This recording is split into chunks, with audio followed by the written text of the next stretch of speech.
네, 안녕하십니까. 윤철중입니다.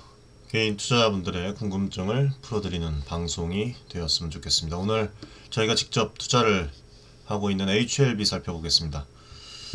한때 고공행진을 하고 있던 HLB의 주가가 지금 현재 시각 오전 10시 반 정도인데 54,000원대입니다. 고점 대비 반토막 이런 말까지 나오고 있는데 과연 지금이 저가 매수의 기회일지 아니면은 조금 더 관망을 해야 하는 단계인지 오늘 한번 차근차근히 살펴보도록 하겠습니다. 영상을 보시고 도움이 되시면 여러분들 구독, 좋아요, 응원의 댓글 많이 부탁드리고 저희 구독자 커뮤니티에서 종목을 분석을 하고 종목을 또 안내를 드리고 함께 이렇게 투자를 또 진행을 하고 있으니까 커뮤니티 영상 고정 댓글에 있습니다. 무료 입장 가능하시고 많은 신청 해주시면 도움 많이 받아가실 수 있을 겁니다. 자, 한때 이 10만원 이상 넘었던 주가가 현재 지금 5만원대로 내려앉았습니다. 불과 1년 전만 해도 많은 투자자들이 국내 바이오 신화를 기대를 했지만 지금은 실망감과 기대감이 교차하는 그런 상황입니다.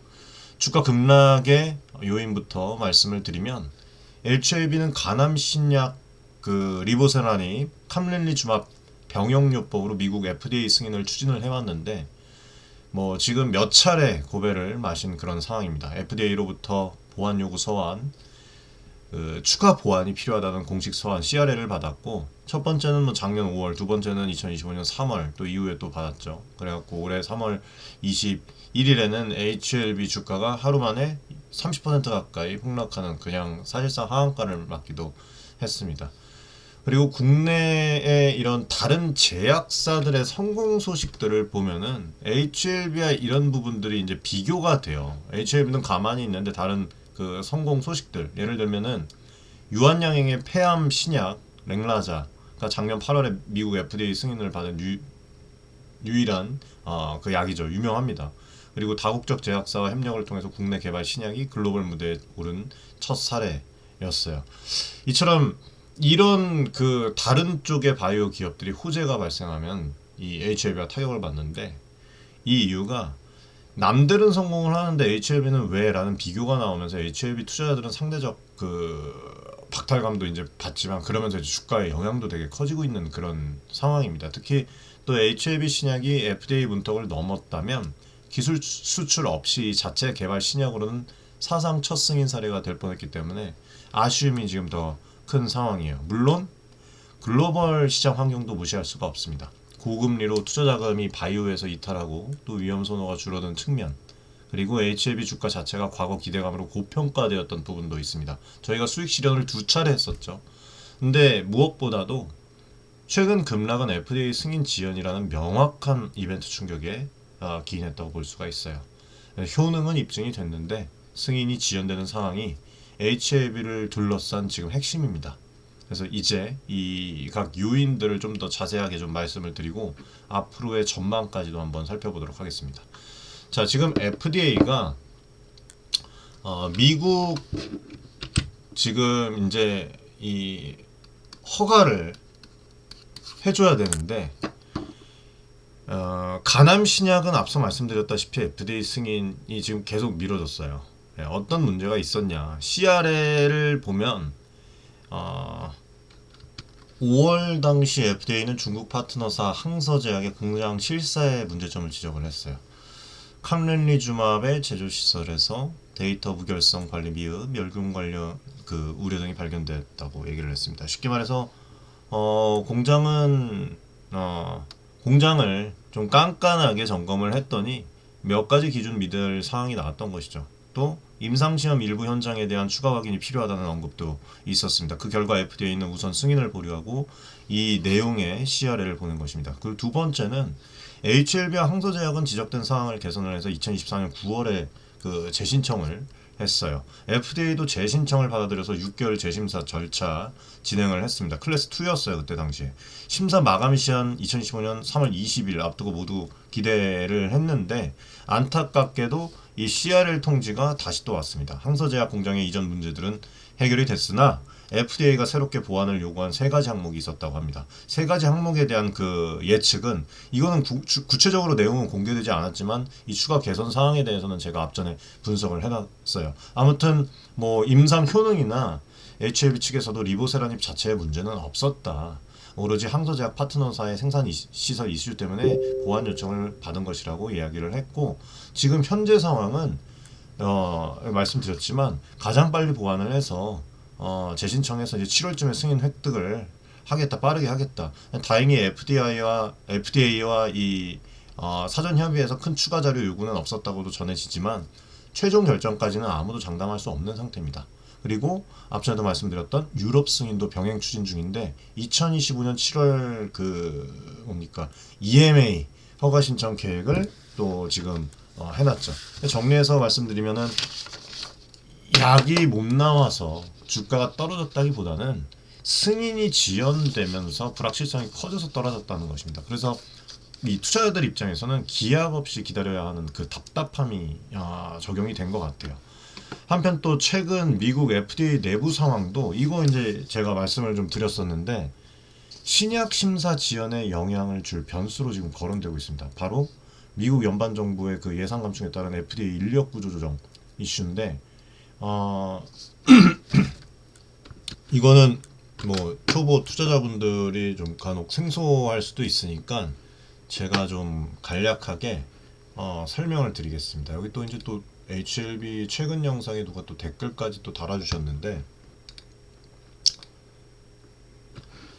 이 참 보고 싶은 것만 보시면 안 돼요. 투자를 할 때 어떤 분이 이제 FDA의 구조조정은 신약 허가 부서는 감원되지 않았다. 그리고 BMS 먼저 허가한 건 아마 자국 제약에 선정 기회를 준 것 같고 이건 뭐 모르겠고 HLB 필연적으로 차순위일 수밖에 없다. 어떤 의미에서는 허가가 더 긍정적이다. 공부 좀 해야 한다. 이렇게 말씀을 해주셨는데 제가 바로 여기에 이제 댓글을 달아드렸죠. 이거 제가 다 직접 확인한 겁니다. 올바르지 않은 정보로 확신성 강한 댓글을 남길 시에 주주들, 개인 투자자들에게 혼란을 줄 수 있으니까 주의하셔라. 먼저 피터 스타인 FDA 신약 부분 책임자, FDA 의약평가 그 연구센터 산하 신약 담당 국장인 피터 스타인이 이번 인력 감축에 포함이 되었고 또 해당 소식에 따르면 스타인이 해임 통보를 받고 사임을 했는데 이거는 해고 조치에 직면한 데 따른 것이라고 소식이 전해졌고요 이미. 그리고 이 해당 직위에서 물러났음을 이미 여러 보도를 통해서 확인을 또 했습니다. 그리고 피터 마스크 FDA 백신 부분 책임자 또한 FDA 생물의학평가 연구센터를 이끌던 그 고위직인데 감축 대상이 되었어요. 그래서 이외에도 모르시겠지만 FDA 내에 여러 센터의 고위직들이 대거 자리에서 물러난 것으로 알려졌다. 예를 들어서 FDA 전 직원을 대표하는 커뮤니케이션 팀 전체가 해고되고 의료기기, 동물의약품, 식품안전 등의 주요 부분 수석 과학자들 역시 대거 퇴출됐다고 합니다.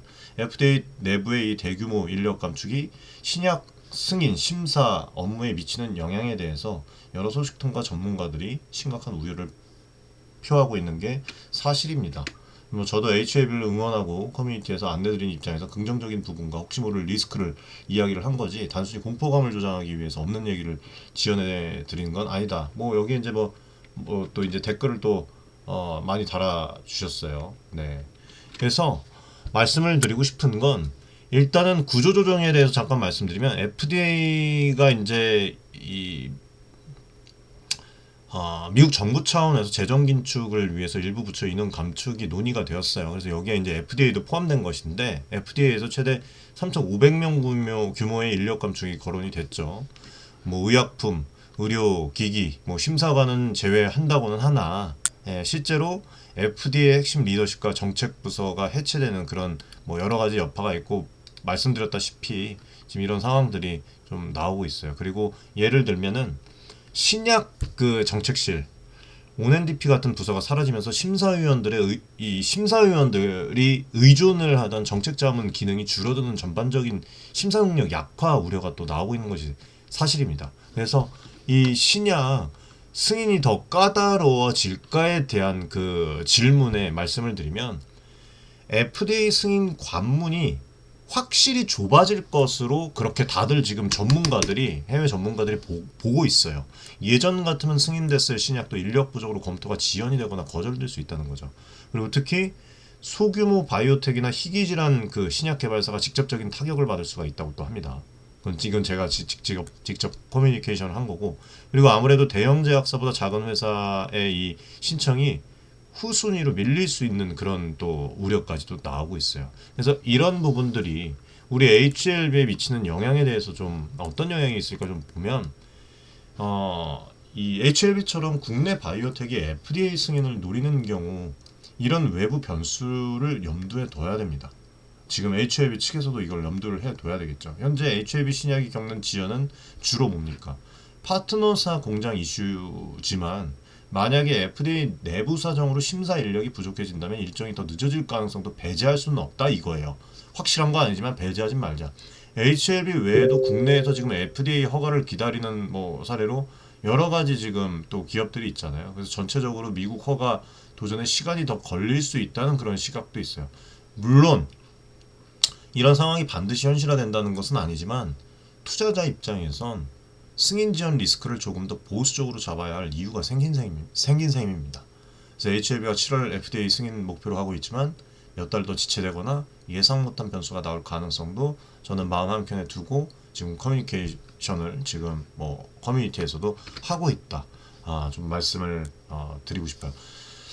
자, 아무튼 뭐 이렇게 좀 말씀을 드리고, 그리고 제가 지금까지 방송에서 말씀드렸던 이야기가 주로 간암 1차 치료제 리보세라닙 이제 플러스 깜렐리주맙에 집중이 되었었는데, HLB와 계열사들이 개발 중인 다른 신약들도 우리가 여러분들 좀 참고를 해볼 필요가 있다고 좀 말씀을 드리고 싶어요. HLB의 그 파이프라인 최신 현황을 조금 좀 말씀을 드려보도록 하겠습니다. 자, 첫 번째 리보세라님은 간단하게 말씀드릴게요. 지금 간암 1차 치료를 목표로 해서 면역항암제 캄렐리주맙과 병용요법으로 개발 중이죠. 앞서 말씀을 많이 드렸는데 FDA 승인이 지연되고 있지만 임상 지금 3상까지 결과 자체는 매우 우수합니다. 카레스 310 임상에서 리보랑 이제 캄렐리 병용이 전체 생존 기간 중앙값 23.8개월, 기존 치료제 이 넥사바보다 15.2개월인데 전체적으로 보면 36%의 생존 개선율을 보였다고 해요. 이거는 현존 간암 치료 중에 최장 생존 기간 기록으로 이제 유럽 종양학회 가이드라인에도 강력 권고 1차 치료제로 등재될 만큼 의학적인 가치를 인정을 받았습니다. 그리고 지금 ESMO 가이드라인 같은 경우에는 세계적 암치료 지침서예요. 승인 전 약물이 권고된 것은 매우 이례적인 그런 상황이에요. 아주 긍정적인 상황이죠. 자, 그리고 릴라푸라티닙이라고 이름이 생소한 이 약물은 쓸개관암, 담관암 치료제로 개발 중인 이 FGFR2 변이 표적 항암제입니다. 미국의 릴라이 테라퓨틱스가 개발한 신약 후보인데 HLB가 2023년 12월에 전 세계 권리를 인수를 했어요. 그래서 엘라바 테라퓨틱스를 통해서 릴라이사와 지금 5억 달러 규모의 그 라이센스 계약을 또 체결을 했죠. 현재 임상 2상에서 종양 축소 와또 높은 반응률을 보여가지고 곧 신약 신청 가능 단계로 평가를 받고 있습니다. 그래서 HLB가 이 약의 미국 FDA 신약 허가 신청을 올해 하반기에 할 계획을 공식 발표를 했는데, 늦어도 2025년 그 말에는 당관한 신약 승인을 노리고 있다는 뜻입니다. 이처럼 HLB의 두 번째 주력 파이프라인이 될 가능성이 높겠죠. 릴라푸라티닙. 그리고 기타 항암제 후보들도 있어요. HLB 그룹 계열사들은 이 외에도 여러 암종에 대한 신약을 연구를 하고 있습니다. 예를 들어서 HLB 테라피틱스가 뇌종양 치료제로 그 OKN 이거랑 테모졸로마이드 병용요법을 임상 2상 중이고, 중간 분석에서 생존율을 개선하는 그런 데이터를 또 발표를 했습니다. 그리고 HLB 생명과학도 대장암 표적 치료제 HLS 22001 이거를 전 임상 단계에서 개발 중인데 기존 항암제 내성을 극복하는 새로운 기전으로 세포 실험에서 유의미한 효과를 확인했다고 합니다. 또한 HLB 이노베이션은 미국의 CART 이 치료제 그 개발사와 합병을 추진을 하면서 차세대 세포 치료 분야로 또 진출을 모색 중에 있어요. 이처럼 HLB 본사와 계열사들이 다양한 파이프라인을 보유를 하고 있지만 단기적으로 주가에 가장 큰 영향을 주는 것은 단연 이겁니다. 리보세란입니다. 그 다음으로는 이제 릴라프그라티닙처럼 임상 막바지에 있는 후보가 중요하겠죠. 투자 판단을 할 때 한 가지 신약에만 모든 것이 걸린 회사인가 아니면 다른 대안이 있는가도 고려를 해야 되는데 HLB는 현재로서는 리보세란이 비중이 절대적이지만 포트폴리오 다각화 시도를 하고 있는 상황이다 라고 좀 말씀을 드리고 싶어요.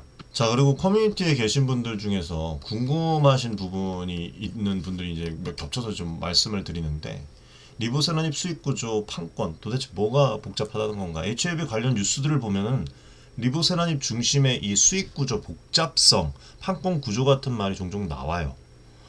이거는 리보세란입이라는 하나의 신약 후보에 여러 회사가 얽혀 있다는 뜻인데 이거를 좀 권리 구조를 풀어서 제가 말씀을 좀 드리겠습니다. 일단은 중국의 항서와의 관계를 보셔야 돼요. 리보세란입은 그 원 개발사가 중국 항서제약입니다. 항서제약은 이 약을 중국 내 위암 치료제로 이미 시판을 하고 있었고요. 글로벌 권리를 파트너사들에게 라이선스 아웃을 했는데 그 파트너가 HLB였어요. 즉 중국 내 판권은 항서제약이 갖고 있고 중국 외에 글로벌 판권은 HLB가 갖고 있다고 보면 됩니다. 간단해요. 예, 그렇게. 그리고 참고로 이 한국은 예외로 별도 처리된 것으로 알려졌는데 최근 합병으로 또 HLB가 모두 통합 보유하게 됐죠. 그 부분. 그 다음에 캄렐리주맙에 대해서 말씀을 드리겠습니다. 누구의 약인가?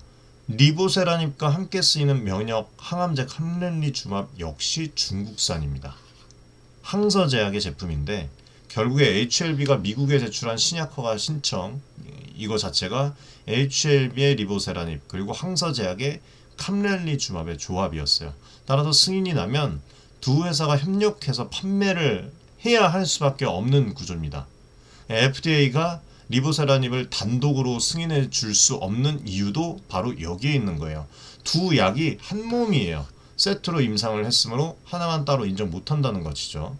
그래서 복잡한 수입 배분에 대해서 좀 잠깐 말씀드리면 만약에 미국에서 판매가 시작이 되면 리보세란입 부분은 HLB가 캄렐리주맙의 부분은 항서가 수익을 나눠 갔습니다. 예, 투웨이로. 구체적인 로열티나 이익 배분율은 공개되지 않았는데 단독 신약이 아닐 경우 수익 구조가 단순하지 않다는 건 여러분들이 투자하실 때 이거는 유념해야 돼요. 예. 예를 들어서 HLB 입장에서 약이 많이 팔려도 전부 자기 매출이 되는 게 아니라 일부는 파트너사 몫이 되는 겁니다. 그리고 HLB 생명과학이랑 합병을 했잖아요. 예, 합병 이제 소식이 전해졌는데 이런 권리 구조를 단순화하기 위해서 HLB가 최근에 이제 계열사 HLB 생명과학을 흡수 합병을 하기로 한 겁니다. HLB 생명과학은 원래 리보세란입의 국내 판권이랑 수익권 일부를 보유하고 있었죠. 이거 앞전에 설명을 드렸어요. 그래서 이번 합병으로 해서 HLB 본사가 모든 권리를 통합하게 돼요. 회사 측은 리보세란입의 판권과 이 수익권이 하나로 합쳐져서 중복 비용을 줄일 수가 있고 수익성을 높일 것이라고 그렇게 또 얘기를 했습니다. 그리고 또 이 생명과학이 가진 기타 자회사 지분도 HLB가 직접 갖게 돼서 지배구조가 단순해지는 그런 효과가 있어요.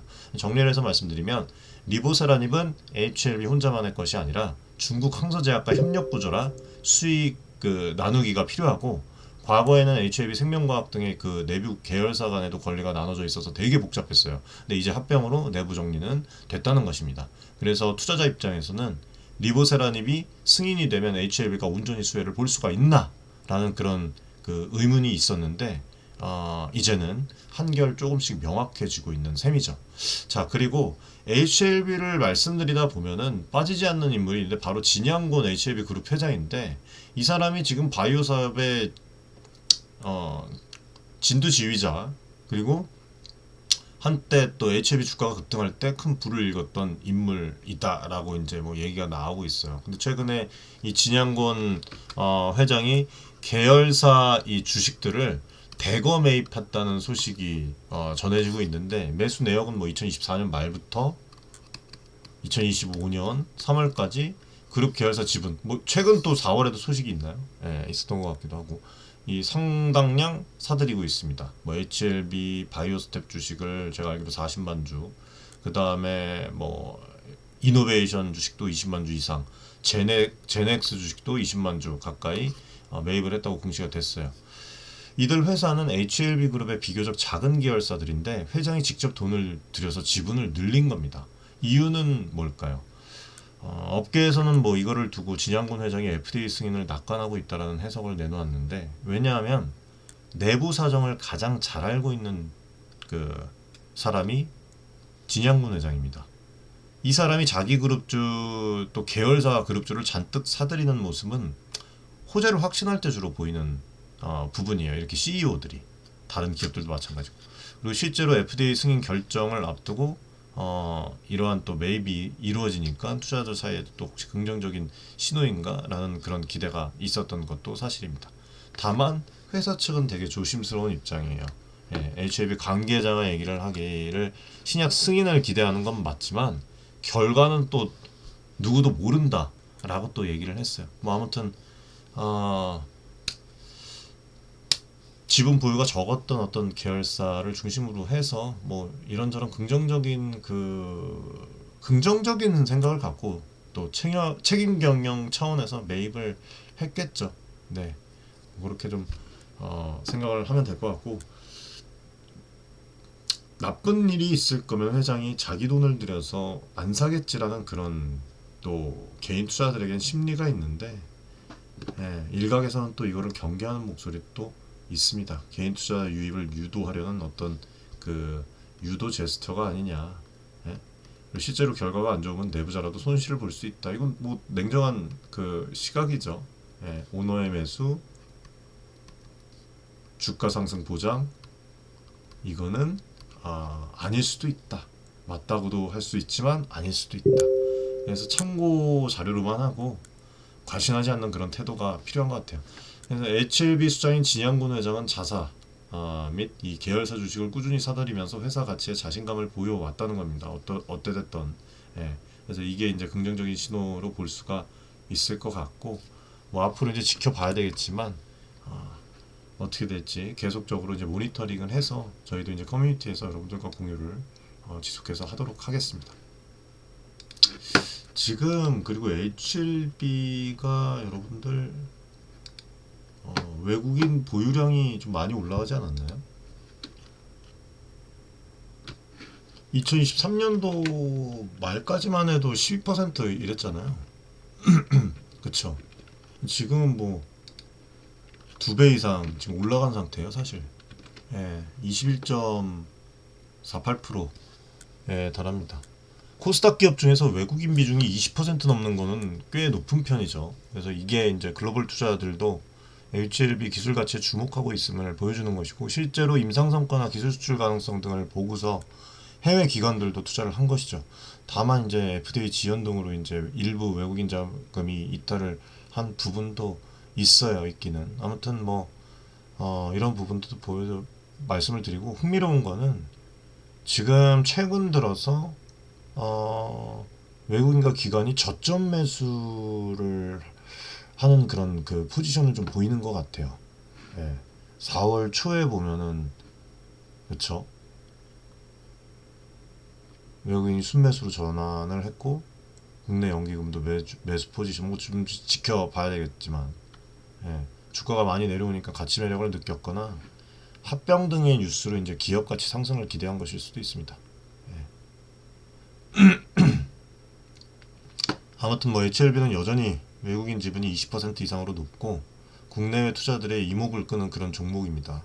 최근에 이제 악재로 단기 이탈이 있었지만 다시 매수를 나서는 그런 또 포지션을 갖고 올 수가 있다. 현재 주가의 밸류에이션을 좀 잠깐 현실적으로 말씀드리면 비싼 걸까 싼 걸까? 일단은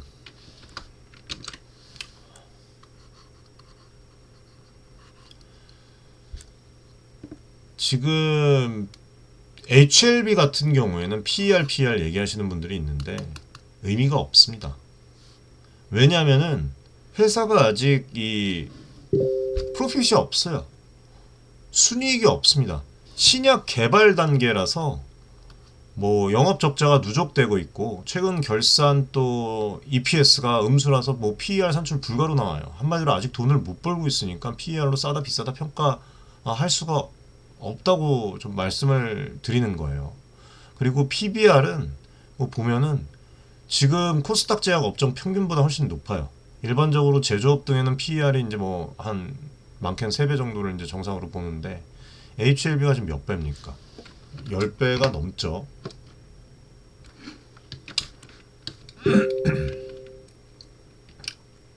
(12배네) 12배 수준이 12배. 이건 뭐 장부가치 대비 고평가로 볼 수가 있어요. 왜 이렇게 높을까? 뭐 투자자들이 HLB 신약 성공 가능성을 미리 주가에 반영했기 때문이죠. 현재 자산은 적지만 미래에 엄청난 이익을 낼 거라는 기대감이 주가에 녹아있다는 뜻입니다. 이런 경우에 임상 실패 등의 충격 시에는 뭐 주가 하락폭이 엄청 커지는 거죠. 이렇기 때문에 기대가 컸던 만큼 실망도 크게 반영이 되니까. 에비타도 뭐 HLB처럼 에비타가 마이너스인 회사는 뭐 유의미하지가 않아요. 이것도 대신에 시가총액 자체를 또 우리가 보죠. 시가총액 자체가 지금 이제 7조가 넘어가니까 이것만 보면 뭐 일부 중견 제약사들보다 훨씬 큰 덩치예요. 예를 들어서 국내 매출 수천억 대인 그 제약사들도 시총이 1조에서 2조인 경우가 많거든요. HLB 매출은 2024년 기준에 100억 원대 수준이니까 주로 이제 의료기기 등의 기존 사업이고 영업이익은 적자임을 감안을 하면 현재 주가는 온전히 파이프라인 가치로 형성되어 있다고 보시면 됩니다. 그렇게 좀 보시면 돼요. 정리를 해서 말씀드리면 HLB 현재 밸류에이션은 전통적인 지표로 보면 매우 높아서 고평가로 보일 수가 있어요. 그러나 이 고평가가 앞으로 신약 성공이라는 전제 하에 이루어진 것이어서 만약 이 전제가 충족이 되면 주가는 정당화되거나 더 오를 여지도 있습니다. 반대로 전제가 무너지면은 하락의 여지도 큰 지금 양날의 검 상황이에요. 그래서 이 처음 투자하시는 분들 이 회사는 왜 PER이 안 나오지? PBR은 왜 이렇게 높지? 궁금하실 텐데 바이오 벤처들은 원래 좀 그런 점을 좀 유념을 하시면 되겠습니다. 자, 이제 좀 이야기를 좀 길게 드렸네요. 오늘 짧게 마무리를 하려고 했는데 가장 중요한 질문으로 들어가 보겠습니다. HLB 지금 투자해도 될 거예요. 사실 저희 커뮤니티에 들어오시면 매수 관련된 코멘트도 드려요. 저희가 종목도 또 2차전지나 뭐 바이오나 어떤 반도체나 거기 섹터에 머무르지 않고 안내를 드리니까 편하게 고정 댓글 보시고 입장을 하시면 될 것 같습니다. 구독자분들은 편하게 입장하시면 돼요. 자, 지금 보면 이제 주가가 많이 내려왔으니까 싸진 것 같기도 하고 하지만 악재가 있었다니까 뭐 불안하기도 하고 하실 텐데 어느 한쪽으로 치우치지 않게 좀 양측의 그 부분을 고려를 해서 좀 말씀을 드려보도록 하겠습니다. 자, 일단은 긍정적으로 좀 말씀드리면 지금이 기회일 수도 있다. 악재 반영이 됐고 바닥에 근접하다. 뭐 이미 FDA 승인 지연이라는 악재로 주가가 큰 폭으로 하락을 했고 작년 5월과 올해 3월 두 번째 악재를 걸치면서 실망 매물도 상당 부분 나온 상태라고 말씀을 드릴 수 있을 것 같아요. 그리고 주가가 고점 대비 반값 이하로 떨어진 만큼 나올 재료는 다 나왔다고 볼 수도 있습니다. 오히려 앞으로 나올 것은 어떤 제도전과 다른 그 파이프라인 성과 등의 그 호재 가능성이 크다고 기대하는 분들도 되게 많아요. 악재에 과매도된 그런 지금이 오히려 저가 매수 찬스라는 그런 또 부분도 있습니다. 그리고 임상 성공 확률이 높다. 중요한 건 약이 효과가 있느냐 없느냐인데 리보세라닙의 임상 데이터는 뛰어나잖아요. FDA도 효능엔 이견이 없습니다. 제조 이슈 때문이라고 얘기를 했고 결국에는 시간 문제일 뿐이고 승인은 될 것이라는 것이죠. 늦어도 된다. 올해 하반기나 내년 초에는 미국이든 유럽이든 뭐 승인이 날 가능성이 높고 그러면 HLB 첫 매출을 올리면서 흑자 전환의 길을 걸을 수가 있겠죠. 그리고 확실한 거는 ESMO 이 가이드라인 등재처럼 의료계의 인정도 받았어요. 이게 사실이잖아요. 상업화 시에도 시장에서 받아들여질 수밖에 없겠죠. 예, 그리고 앞서서 말씀드렸던 파이프라인 가치, 릴라푸그라피닙 등의 이런 차기 주자들도 상당히 매력 포인트가 있어요. 이 약은 이미 이제 동일 기전 약들이 3개나 FDA 승인된 검증된 타깃입니다. 그리고 릴라푸라티닙 자체가 임상 성적이 좋아서 지금 NDA 레디로 평가될 만큼 유망합니다. 그래서 2025년 그 NDA 제출 계획도 지금 보시면 있어요. 네. 나오죠. 만약에 신약 간암 신약이 조금 지연이 되더라도 이 담간암 신약으로 2026년쯤에 성과를 낼 수 있으면 기업 가치가 또 유지가 될 수 있겠죠. 예, 그런 부분들을 좀 말씀을 드리고 싶고, 뭐 HLB 테라피틱스의 그 뇌종양 신약 등도 성공하면 보너스가 될 수 있고요. 즉 HLB의 내용을 좀 말씀을 드리면 어떤 한 방이 전부인 회사가 아니라 두 번째, 세 번째 카드도 준비 중이니까 장기적으로 보면은 지금 가격이 뭐 나쁜 가격은 아닐 수도 있다. 예, 그리고 여기에 이제 CEO의 계속된 지분 매입 그리고 합병 등의 혁신적인 결정들을 보면 경영진이 주가 부양과 기업 가치 극대화에 적극적임을 또 알 수가 있습니다. 주주환원 정책도 꾸준히 언급을 해왔고, 뭐 과거의 위기 때도 과감한 임상 투자로 돌파해온 그런 전례가 있어요. 뭐 긍정적인 얘기지만 이렇게 내부 신뢰를 바탕으로 함께 가보자는 또 긍정론자들이 또 많이 있죠. 그리고 뭐 이거는 커뮤니티에서 말씀을 드리겠지만 이 조정 가능성에 대해서 생각을 하시는 분들도 꽤 있어요. HLB 경우에는 가장 큰 불확실성이 지금 FDA 승인이죠. 이게 해소되지가 않았습니다.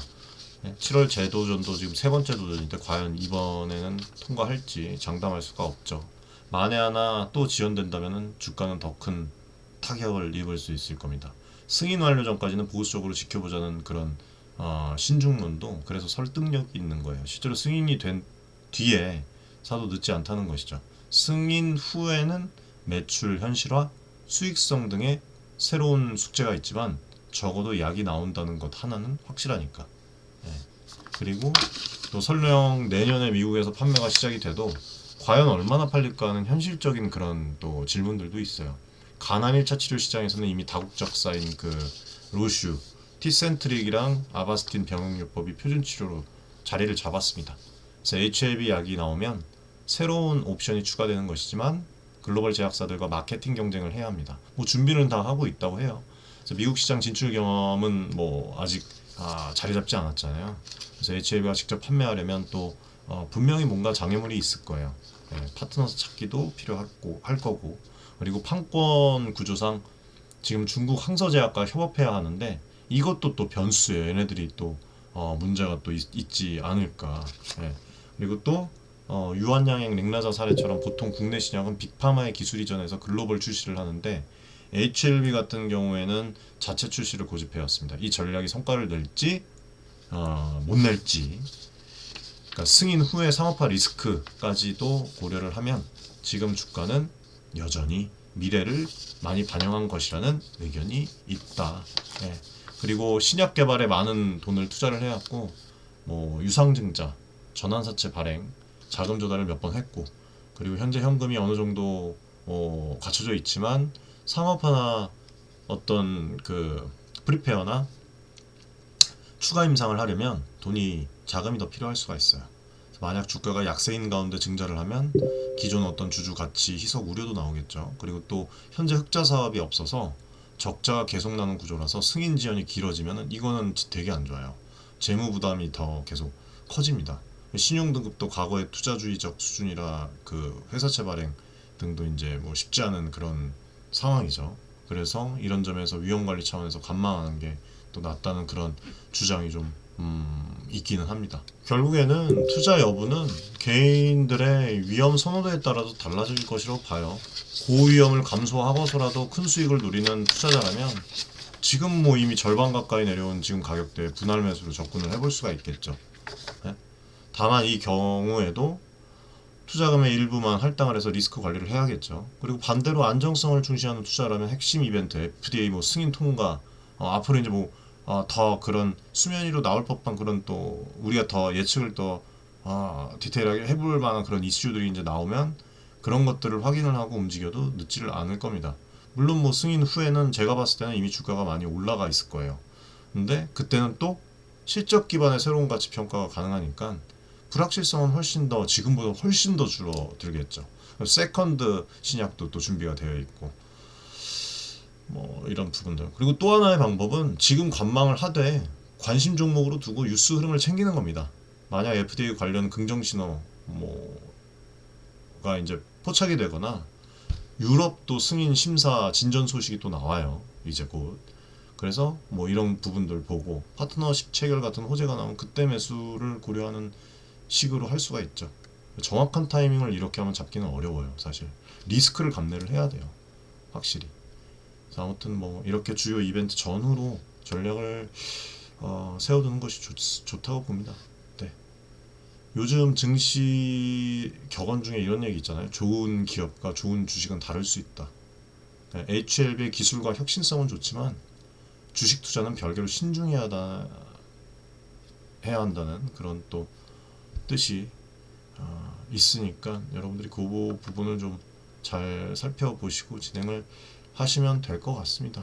네, 오늘 뭐 여러 가지 말씀을 드렸는데 도움이 되셨기를 바라겠고, 핵심은 불확실성과 가능성의 줄다리기라고 정리를 할 수가 있겠네요.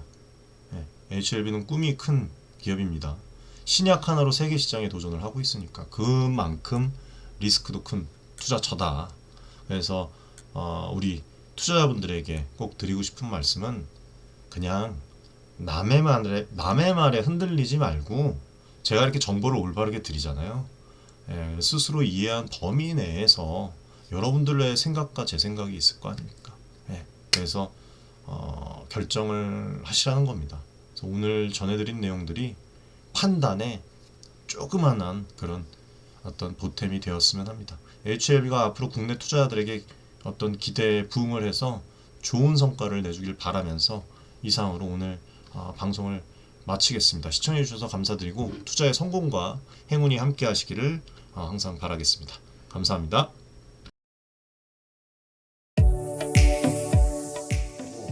많은 지금 개인 투자자분들이 어려움을 겪고 계신 것을 잘 고민이 상당히 크신 것이라고 투자자 여러분들을 위한 전문적인 필요한 그런 서로 간의 무엇이네 여러분들의 이익을 위한 조치 우리는 이 생각이 늘 단언컨대 윤철중 TV 저하고 자산을 증대를 시킬 수 있을 겁니다. 실제로 지금 에코프로 BM, 에코프로 구독자분들 여러분들과 같은 그냥 개인 투자자예요. 네, 개인 투자자고 부탁드리겠습니다. 감사합니다.